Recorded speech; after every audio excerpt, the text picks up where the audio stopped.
saya mau mohon pencerahannya Pak Ustadz.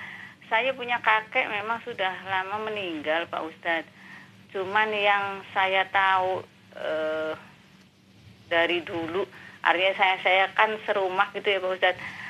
Jadi sama kecil sampai saya SMA tahun 73 itu, saya tidak pernah melihat kakek saya ini punya kegiatan agamanya Islam Pak Ustadz. Kegiatan seperti sholat dan lain-lain Pak Ustadz.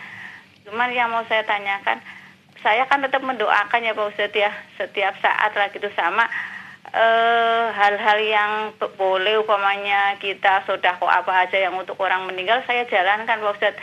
Yang begini ini sebetulnya dibolehkan apa enggak? Maksudnya beliau tidak sholat? Tidak pernah terlihat sholat ya? Yang saya lihat gini Pak Ustadz, zaman saya SD SMP itu malah beliau suka, orang-orang bilang katanya kakek saya itu dukun gitu Pak Ustadz. Tapi nggak pernah kita nggak pernah ngobatin dukun gitu, enggak gitu. Mohon pencerahannya Pak Ustadz. Assalamualaikum warahmatullahi wabarakatuh. Waalaikumsalam warahmatullahi wabarakatuh. Terima kasih Bu Titin di Bekasi. Silakan Ustadz.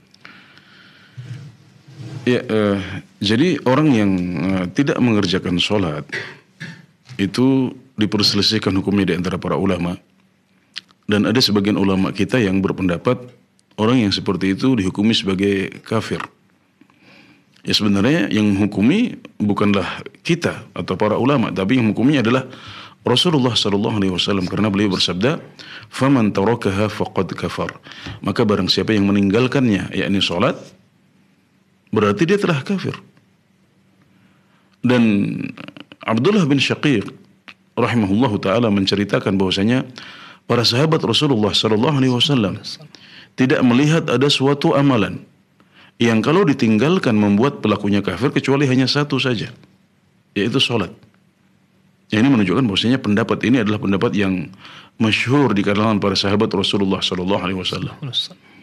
Yaitu kalau yang dilakukan adalah meninggalkan sholat saja. Bagaimana kalau ditambahkan dengan kondisi itu, kondisi dia juga tidak mengerjakan kewajiban-kewajiban Islam yang lain.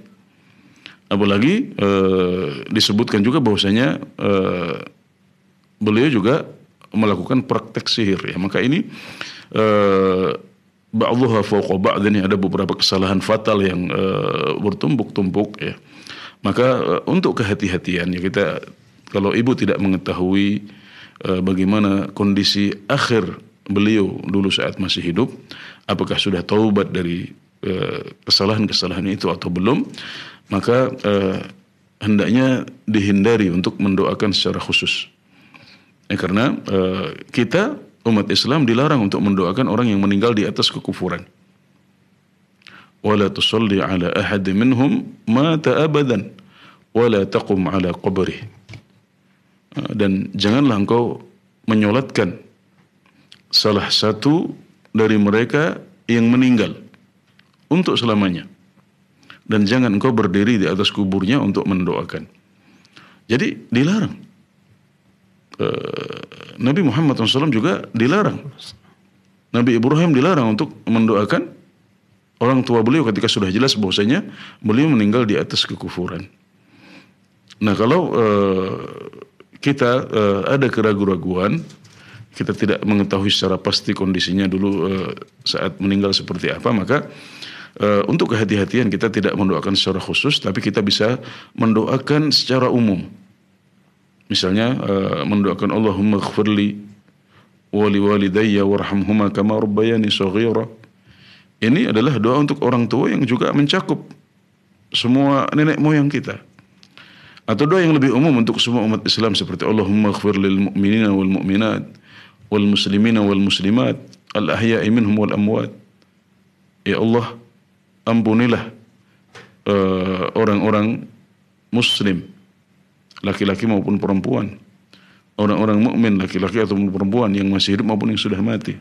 Nah, kalau seandainya nenek moyang kita berhak untuk mendapatkan ampunan dari Allah Subhanahu wa taala, maka mereka insyaallah akan mendapatkan faedah dari doa yang kita panjatkan secara umum itu. Nah, kalau melihat data-data yang disebutkan tadi, maka ya kemungkinan meninggalnya tidak di atas Islam kalau kondisinya seperti itu.